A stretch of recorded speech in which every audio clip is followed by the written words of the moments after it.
اعوذ باللہ من الشیطان الرجیم بسم اللہ الرحمن الرحیم وقال نسوة فی المدینة امرأة العزیز تراود فتاها عن نفسه قد شغفها حبا انا لنراها فی ضلال مبین فلما سمعت بمکرهن ارسلت الیہن واعتدت لہن متکئا وآتت کل واحدة منہن سکینا وقالت اخرج علیہن فلما رأينه أكبرنه وقطعن أيديهن وقلن حاش لله ما هذا بشرا إن هذا إلا ملك کریم۔ حضرت یوسف علیہ السلام کے واقعے میں آیت نمبر 29 تک اس بات کا بیان اللہ تبارک و تعالی نے ارشاد فرمایا تھا کہ حضرت یوسف علیہ السلام کی براءت اور آپ کی بے گناہی اور آپ کی پاکیزگی وہ ظاہر ہو گئی، اور یہ بات واضح ہو گئی کہ عزیز مصر کی بیوی یعنی زلیخا ہی اصل میں مجرم اور خطاوار تھی۔ اب یہ بات تو عزیز مصر اس کو دبانا چاہتا تھا، اس کو چھپانا چاہتا تھا، لیکن بات جو ہے وہ چھپتی نہیں ہے، بات ضرور جو ہے پھیل جاتی ہے۔ اس لیے وہ اردو میں ایک محاورہ ہے کہ دیواروں کو بھی کان ہوتے ہیں۔ تو عزیز مصر نے بڑی کوشش کی کہ یہ بات ہمارے اس محل سے باہر نہ نکلے، لیکن یہ بات جو ہے وہ محل سے باہر نکلی، یہاں تک کہ عرصہ گزرتا رہا تو آہستہ آہستہ یہ بات پھیلتی رہی۔ عزیز مصر کی بیوی کے جو قریب سہیلیاں تھیں، جس میں کہ وزیروں کی بیویاں تھیں، جس میں کہ عزیز مصر کی جو خاص مشیر تھے ان کی بیویاں تھیں، یعنی جن کا محل میں آنا جانا جو ہے بلا روک ٹوک جو ہے وہ ہوا کرتا تھا، تو عزیز مصر کی جو سہیلیاں تھیں یا ان کے ہمپایہ وہ عورتیں تھیں جو ہر وقت ان کے پاس آتی جاتی تھیں، انہوں نے آپس میں یہ چیمیں گوئیاں کرنا شروع کر دی کہ دیکھو یہ ایک جو ہے وہ زلیخا عزیز مصر کی بیوی، اتنے بڑے بادشاہ مصر کی بیوی، اور ایک غلام پہ عاشق ہو گئی ہے، اور ایک غلام کو جو ہے وہ اپنے لیے جو ہے وہ گناہ کی دعوت دے رہی ہے۔ تو انہوں نے باتیں بنانا جو ہے وہ شروع کر دی۔ اب وہ باتیں پہنچتی پہنچتی جو ہے وہ زلیخا کے کان تک بھی پہنچی کہ اچھا میرے پیچھے تو لوگ باتیں کر رہے ہیں، اور جو میری سہیلیاں ہیں جو میرے ساتھ ہر وقت اٹھتی بیٹھتی ہیں وہ آپس میں میرے سامنے تو کچھ نہیں کہتی، لیکن آپس میں وہ میرے خلاف اس طرح باتیں کر رہی ہیں کہ یہ ایک غلام پہ عاشق ہو گئی ہے اور ایک غلام کے ساتھ اپنی جو ہے وہ خواہش کو پورا کرنا چاہتی ہے۔ جب یہ باتیں زیادہ ہونے لگی تو عزیز مصر کی بیوی نے زلیخا نے ایک ترکیب سوچی، اور اس ترکیب سے پہلے یہ بات یاد رکھیے کہ حضرت یوسف علیہ السلام عام طور پہ لوگوں کے سامنے نہیں آیا کرتے تھے، عزیز مصر کے گھر میں ہی تھے آپ، لیکن آپ اپنے کمرے اور اپنی خلوت سے بڑے کم ہی باہر نکلتے تھے، اور پھر خصوصاً جو ہے وہ بادشاہوں اور وزراء اور مشیروں کے ان کی صحبت سے تو آپ ویسے ہی کنارہ کشی اختیار کیے ہوئے تھے۔ آپ نے عورتوں کے ساتھ بھی بالکل آپ ملاقات نہیں کرتے تھے، مطلب ان کے آمنے سامنے نہیں ہوا کرتے تھے، بلا ضرورت آپ اپنی جگہ سے باہر نہیں نکلتے تھے، اپنی عبادت میں اور ذکر فکر میں مشغول رہا کرتے تھے۔ اس لیے جو عورتیں یہ باتیں بناتی تھیں انہوں نے حضرت یوسف علیہ السلام کو دیکھا نہیں تھا ابھی تک، یعنی آپ اتنے احتیاط کے ساتھ زندگی گزارتے تھے مصر کے بادشاہ کے محل میں کہ ان عورتوں نے ابھی تک آپ کو دیکھا نہیں تھا۔ اور روایات میں آتا ہے کہ حضرت یوسف علیہ السلام اگر کسی مقصد یا کسی حاجت کسی کام سے اگر باہر بھی نکلتے تو آپ اپنے چہرے کے اوپر جو ہے وہ پردہ لے کے نکلا کرتے تھے، مگر اپنا چہرہ کسی کو نہیں دکھایا کرتے تھے، کہیں کوئی فتنے میں مبتلا نہ ہو جائیں، کیونکہ آپ کا حسن و جمال اتنا زیادہ تھا کہ روایات میں آتا ہے، حضور اکرم صلی اللہ علیہ وسلم کی صحیح احادیث میں آتا ہے، حضور نے فرمایا کہ جب حضرت یوسف علیہ السلام باہر نکلا کرتے تھے تو آپ کے چہرے کا حسن وہ دیواروں میں نظر آیا کرتا تھا، مطلب آپ کے چہرے مبارک سے جو روشنی نکلتی تھی ان کا عکس جو ہے وہ دیواروں پہ پڑتا تھا۔ اس لیے حضرت یوسف علیہ السلام بہت کم باہر نکلا کرتے تھے، یہ اکثر رات کو نکلا کرتے تھے جس وقت کوئی نہیں ہوا کرتا تھا۔ تو اس لیے ان عورتوں نے جو ہے وہ حضرت یوسف علیہ السلام کو بڑے قریب سے اور اپنی اصلی حالت میں دیکھا نہیں تھا، اس لیے وہ ایک عام غلام سمجھ رہی تھی کہ ہو سکتا ہے خوبصورت غلام ہوگا، ہو سکتا ہے ایک نوجوان خوبصورت غلام ہوگا جو کہ ان کے گھر میں رہ رہا ہے اور عزیز مصر کی بیوی ان کی پرورش کر رہی ہے، تو ہو سکتا ہے اس طرح ہو۔ تو اس لیے عام ایک آدمی تصور کرتے ہوئے انہوں نے یہ باتیں بنانا شروع کر دیں۔ باکیف عزیز مصر کو جب پتہ چلا، عزیز مصر کی بیوی کو، زلیخا کو جب پتہ چلا کہ لوگ تو میرے پیچھے اس طرح باتیں بنا رہے ہیں، تو اس نے حجت قائم کرنے کے لیے اس نے حضرت یوسف علیہ السلام کو ان کے سامنے لانے کا فیصلہ کیا، اور پھر ایسی ایک ترکیب بنائی۔ اس ترکیب میں اس نے یہ کیا کہ جو عورتیں جس کا اس کو علم ہوا تھا کہ یہ عورتیں فلاں عورتیں میرے پیچھے باتیں کر رہی ہیں، اس نے اپنی اس خاص سہیلیوں، ان عورتوں کو جو کہ وزیروں اور مشیروں کی بیویاں تھیں، ان کو ایک خاص دن، ایک خاص وقت میں اپنے گھر میں دعوت پہ بلایا، ان کے لیے ایک خاص مہمان خانہ تیار کروایا، ان کو بٹھا دیا، اور وہ مہمان خانہ اس قسم کا تھا کہ جس کے دو راستے تھے، ایک اس طرف سے تھا اور دوسرا اس طرف سے تھا۔ اس نے ان کے لیے جگہ ایسی تیار کروائی کہ وہ آمنے سامنے ان کے لیے تکیے اس نے رکھوائے، اور اس زمانے کے جو مہمان نوازی کے جو طریقے ہوا کرتے تھے اور جو ان کے لیے سجاوٹ ہوا کرتی تھی، سارا کچھ اس نے وہ بڑے بہترین کیا کہ آج میری طرف سے تم لوگوں کو دعوت ہے۔ بعض روایت میں آتا ہے کہ یہ 5 عورتیں تھیں، بعض میں آتا ہے کہ 6 عورتیں تھیں، بعض میں آتا ہے کہ 12 عورتیں تھیں، کیف جتنی بھی عورتیں تھیں، یہ چند عورتیں تھیں جن کو عزیز مصر کی بیوی نے خصوصی طور پہ اپنے گھر میں دعوت دی۔ اب دعوت کے لیے اس نے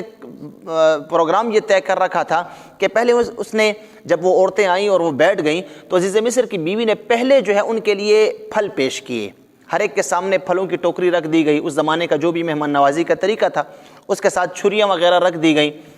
اس نے کہا کہ پہلے آپ پھل وہ تناول کریں، پہلے پھل کھائیں گے، اس کے بعد تھوڑا وقت گزاریں گے، گپ شپ لگائیں گے، اس کے بعد پھر ہم کھانا وہ آپ کے سامنے پیش ہوگا اور پھر کھانا کھائیں گے۔ انہوں نے وہ پھل رکھ دیے۔ اب عزیز مصر کی بیوی نے پلان ایسا بنایا تھا کہ اس نے سب کو وہ اپنی ان کی نوکرانیاں پھر رہی تھی، انہوں نے وہ ایک ایک سیب یا جو پھل بھی تھا جو چھری سے کاٹنے والا تھا، اس نے سب کے ہاتھ میں ایک ایک پھل پکڑا دیا، اور سب عورتوں کو ان نوکرانیوں نے آ کر اسی کے پلان کے مطابق ایک ایک چھری ہاتھ میں پکڑا دی کہ یہ لے اور اب شروع کریں، پھل کھانا شروع کریں۔ اب ان کے ہاتھ میں پھل بھی ہے اور ان کے ہاتھ میں وہ چھری بھی ہے، اور وہ پھلوں کو بھی کاٹنا ہی چاہتی تھی، مطلب پھل کاٹنا چاہتی نہیں، شروع کہا جی بسم اللہ علیہ السلام کہتے ہیں شروع کریں۔ تو شروع جیسے ہی انہوں نے کیا تو عزیز مصر کی بیوی نے پہلے سے ہی حضرت یوسف علیہ السلام کو یہ کہا تھا کہ تم نے اس دروازے کے پاس کھڑا رہنا ہے، جب میں تمہیں آواز دوں گی تم نے باہر نکلنا ہے اور سیدھا آ کے اس دروازے سے نکل جانا ہے۔ اب حضرت یوسف علیہ السلام چونکہ ان کے پابند تھے، ان کے گھر میں رہتے تھے، اب بات ماننی تو ان کے لیے پھر ضروری تھی ایک قسم کی۔ تو حضرت یوسف علیہ السلام جیسے ہی انہوں نے پھل کاٹنے شروع کیے، عزیز مصر کی بیوی نے اشارہ کیا، اس کے نوکرانیوں نے دروازہ کھولا، حضرت یوسف علیہ السلام کو اندر لایا گیا۔ اب وہ عورتیں آمنے سامنے بیٹھی ہوئی ہیں، اور جیسے ہی دروازہ کھلا، فطرتاً انسان کی نظر دروازے پہ پڑتی کہ اب کون آ گیا ہے۔ اب جیسے ہی دروازہ کھلا سب نے حضرت یوسف علیہ السلام کی طرف دیکھا۔ حضرت یوسف علیہ السلام وہاں پہ رکے نہیں، بس چلتے چلتے آئے اور اس دروازے سے داخل ہو، اس دروازے سے نکل گئے۔ لیکن ان عورتوں جو پھل کاٹ رہی تھی، ابھی وہ آدھے تک چھری پہنچی تھی، اب چھریاں کاٹتے کاٹتے انہوں نے پھل کو کاٹتے کاٹتے اندر کہ پھل تو کٹ کے گر گئے، ان کے ہاتھوں پہ چھریاں پھرنے لگیں، انہوں نے اپنی انگلیوں کو زخمی کر دیا، لیکن ان کو تکلیف کا پتہ نہیں چلا۔ حضرت یوسف علیہ السلام کو دیکھتے دیکھتے جیسے انسان حیران ہو جاتا ہے، حیرانی میں وہ دیکھ رہے ہیں یوسف علیہ السلام کی طرف، وہ اس طرح جا رہے ہیں اور یہ ان کی طرف نظریں انہوں نے پھیری ہوئی ہیں، اور وہ عورتیں لگی ہوئی ہیں اپنی انگلیوں پہ انہوں نے چھریاں پھیر دیں،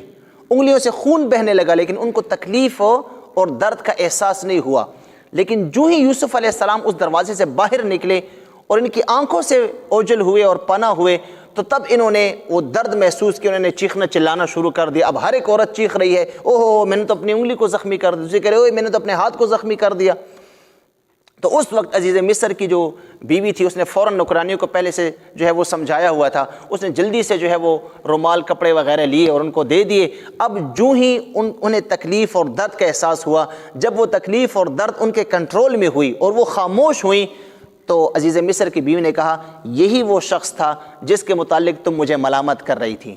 تم نے صرف ایک نظر اسے دیکھا، ایک نظر، چلتے چلتے ایک نظر دیکھا، تمہیں اتنا پتہ نہ چلا کہ تم نے اپنے ہاتھوں کو کاٹ دیا، تمہیں اتنی تکلیف نہیں ہو، تکلیف کا پتہ نہیں چلا، حالانکہ تم سے خون بہہ رہا تھا، اور میں شب و روز اسی کے پاس یہاں پہ رہتی ہوں، شب و روز اس کو دیکھتی رہتی ہوں، تو میرا اندازہ اور میرا جو احساسات ہیں وہ کیا ہوں گے تم ان کو سمجھ سکتی ہو۔ تو یہ حصہ تھا جس کا اللہ تبارک و تعالیٰ نے یہاں پہ بیان فرمایا ہے۔ تو حضرت یوسف علیہ السلام ان کے حسن کو دیکھ کے چونکہ لوگ حیران ہو جایا کرتے تھے، لوگ اپنے کام کاج بھول جایا کرتے تھے۔ بعض روایت میں آتا ہے کہ حضرت یوسف علیہ السلام جب بعد میں مصر کے بادشاہ بنے، اور بعض اوقات جب وہ باہر نکلا کرتے تھے یا لوگ ان سے ملاقات کے لیے آیا کرتے تھے، تو انہوں نے منہ پہ پردہ ڈالا ہوا ہوتا تھا، ان کا چہرہ چھپا ہوا ہوتا تھا یا پردے کے پیچھے بات کیا کرتے تھے۔ لیکن کبھی کبھی اگر کوئی ان کو دیکھ لیتا اور کبھی کبھی اتفاقاً کسی کی نظر آپ کے چہرے پہ پڑ جاتی تو وہ اپنا سب کچھ بھول جایا کرتا تھا۔ آپ کا اتنا حسن تھا کہ انسان حیران رہ جایا کرتا، اچھا اتنا حسن بھی کسی کا ہو سکتا ہے۔ تو حضرت یوسف علیہ السلام جو ہے وہ جب ان عورتوں سے گزر گئے اور ان کو تکلیف کا احساس جب ہونا شروع ہوا تو عزیز مصر کی بیوی نے یہی کہا، اب دیکھو تم مجھے ملامت کرتی تھی، اب بتاؤ اب تمہاری کیفیت کیا ہے؟ تو انہوں نے برجستہ یہی جواب دیا کہ یہ تو کوئی انسان نہیں لگتا، یہ تو معزز فرشتہ لگتا ہے، یہ تو معزز فرشتہ لگتا ہے، یہ تو انسان نہیں لگتا، یہ تو انسان ہو ہی نہیں سکتا، یہ تو معزز فرشتہ ہے۔ اور کیوں انہوں نے ایسا کہا؟ اس لیے کہ مصر کے لوگوں میں یہ بات مشہور تھی کہ شیطان یعنی جن جو ہوتا ہے وہ سب سے زیادہ بدصورت ہوتا ہے اور فرشتہ جو ہوتا ہے وہ سب سے زیادہ خوبصورت ہوتا ہے۔ ان کے ہاں یہ عقیدہ تھا، ان کے ہاں یہ بات مشہور تھی کہ جس خوبصورت شخص کو دیکھتے اس کو کہتے ہیں تو صحیح فرشتہ ہے، اور کسی بدصورت کو دیکھتے کہتے ہیں تو صحیح جن ہے یا شیطان ہے۔ تو اس لیے انہوں نے جب حضرت یوسف علیہ السلام کو دیکھا تو انہوں نے اپنے محاورے کے مطابق کہا کہ یہ تو بڑا ہی کوئی معزز فرشتہ ہے کہ اسے دیکھ کر ہمیں پتہ ہی نہیں چلا اور ہمیں احساس ہی اس تکلیف اور درد کا نہیں ہوا۔ تو حضرت یوسف علیہ السلام کے متعلق جو وہ باتیں وغیرہ کیا کرتی تھی عزیز مصر کی بیوی کے خلاف، انہوں نے اس حقیقت کو تسلیم کر لیا کہ واقعی زلیخا جو ہے وہ ملامت کرنے کے قابل نہیں ہے۔ وہ بتقاضۂ انسانیت بشریت جو عورتوں کی خواہش ہوتی ہے اس کے مطابق اگر اس نے اس قسم کا کوئی معاملہ حضرت یوسف کے ساتھ رکھا ہوا ہے تو وہ بالکل حق بجانب ہے۔ تو اس لیے اس وہم کو اور اس جو ہے وہ ملامت کو دور کرنے کے لیے عزیز مصر کی بیوی نے یہ سارا جو ہے وہ پلان بنایا۔ تو اللہ تبارک و تعالیٰ نے ارشاد فرمایا، دیکھیے آیت نمبر 30 سے اللہ نے فرمایا وقال نسوۃ فی المدینۃ، اور شہر کی عورتیں باتیں بنانے لگیں، امرأۃ العزیز، کہ دیکھو عزیز مصر کی بیوی تراود فتاہا، اس نے اپنے ہی غلام پہ جو ہے وہ اپنے ہی غلام کو راغب کر لیا ہے، عن نفسہ، اپنی طرف، یعنی اپنے ہی غلام کو وہ اپنی طرف راغب کر رہی ہے، یہ تو بڑی کمزور سی بات ہے۔ قد شغفہا حبا، اس کے دل میں اس غلام کی محبت جو ہے وہ بیٹھ گئی ہے۔ انا لنراہا، ہم عزیز مصر کی بیوی کو دیکھ رہے ہیں، فی ضلال مبین، کہ یہ تو کھلی گمراہی میں ہے، یہ تو بڑی گمراہی کی بات ہے کہ بادشاہ کی بیوی ایک غلام پہ عاشق ہو گئی ہے۔ فلما سمعت، تو جب زلیخا عزیز مصر کی بیوی نے سنا، بمکرہن، ان کے اس مکر کو، ان کی ان باتوں کو، نکتہ چینیوں کو جب اس نے سنا، ارسلت الیہن، تو اس نے ان سب کو دعوت دی، ان سب کو بلوایا اپنے گھر، وَأَعْتَدَتْ لَهُنَّ مُتَّكَأً، اور ان کے لیے اچھے بیٹھنے کی جگہ تیار کی اور ان کو بٹھایا، وَآتَتْ كُلَّ وَاحِدَةٍ مِّنْهُنَّ، ان عورتوں میں سے ہر ایک کو اس نے پکڑا دیا، سکیناً، ایک چھری اس نے ہر ایک کو پکڑا دی، وقالت، اور اس عورت نے کہا، اخرج علیہن، اے یوسف باہر نکل آؤ، مطلب انہوں نے اشارہ کیا جس اشارے سے انہوں نے حضرت یوسف علیہ السلام کو باہر نکالا۔ فلما رأینہ، تو جب ان اور عورتوں نے حضرت یوسف علیہ السلام کو دیکھا، اکبرنہ،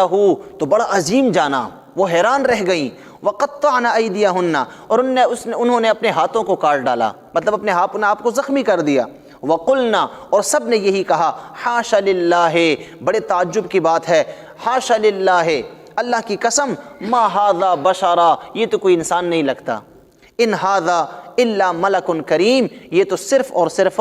معزز فرشتہ ہے، انسان نہیں ہے۔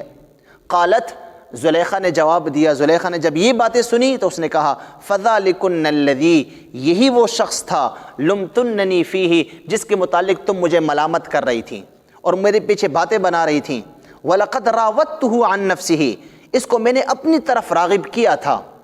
اتنی بات ہے کہ میں نے اس کو اپنی طرف راغب کیا تھا، گناہ کی دعوت دی تھی، لیکن یہ اتنا پاک باز انسان ہے، فاستعصم، اس نے اپنے آپ کو مجھ سے بچائے رکھا، اس نے میری اس خواہش کو پورا نہیں کیا، اپنے آپ کو اس گناہ سے بچائے رکھا، وَلَئِن لَّمْ يَفْعَلْ مَا آمُرُهُ، لیکن اس نے اپنی، دیکھیں اب عزیز مصر کی بیوی یہ کہہ رہی ہے کہ یہ تو ایک مرتبہ تھی، میں ساری زندگی کوشش کرتی رہوں گی کہ کبھی تو میری خواہش کو پورا کرے گا یہ، تو اس نے کہا لَئِن لَّمْ يَفْعَلْ مَا آمُرُهُ، اب چونکہ بات واضح ہو ہی گئی ہے اور تم سب جان ہی گئے ہو کہ حقیقت کیا ہے، تو جو حکم میں نے اسے دیا ہے، جس کام کا میں اسے کہہ رہی ہوں، اگر اس نے ایسا کام نہ کیا، لَيُسْجَنَنَّ، تو اس کو ضرور قید میں ڈالا جائے گا، مطلب اس کو سزا دی جائے گی، اس کو قید میں ڈالا جائے گا، وَلَيَكُونًا مِّنَ الصَّاغِرِينَ، اور یہ جو ہے بے عزت لوگوں میں سے ہو جائے گا، مطلب میں اس کو رسوا کرنے کا ہر ایک حربہ استعمال کروں گی جب تک کہ یہ میری خواہش کو پورا نہیں کر دیتا۔ تو ان آیات میں اللہ تبارک و تعالیٰ نے حضرت یوسف علیہ السلام اور عزیز مصر کی بیوی اور پھر مصر کی دیگر عورتوں کے متعلق جو باتیں ہوئی ہیں اللہ نے اس کا بیان اس میں تفصیل کے ساتھ کیا ہے۔ اللہ ہم سب کو بھی سمجھنے اور عمل کرنے کی توفیق عطا فرمائے۔ اللہم ربنا آتنا فی الدنیا حسنہ وفی الآخرۃ حسنہ وقنا عذاب النار وادخلنا الجنۃ مع الابرار یا عزیز یا غفار یا رب العالمین انت ولینا فی الدنیا والآخرہ توفنا مسلمین والحقنا بالصالحین وصلی اللہ علی النبی الأمی برحمتہ۔